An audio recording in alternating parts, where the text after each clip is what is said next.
حجت الاسلام حضرت سیدنا امام ابو حامد محمد بن محمد غزالی رحمۃ اللہ علیہ لکھتے ہیں کہ جو شخص علم، عمل اور مال کے ذریعے اپنے نفس میں کمائی جانتا ہو، اس کی دو حالتیں ہیں۔ ان میں سے ایک یہ ہے کہ اسے اس کمال کے زوال کا خوف ہو، یعنی اس بات کا ڈر ہو کہ اس میں کوئی تبدیلی آ جائے گی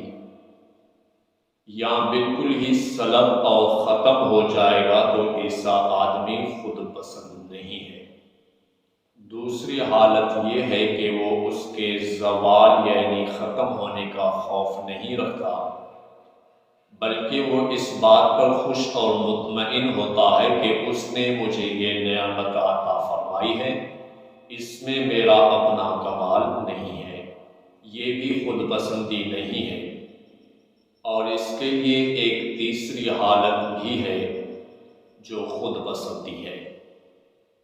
اور وہ یہ ہے کہ اسے اس کمال کے زوال یعنی ختم ہونے کا خوف نہیں ہوتا،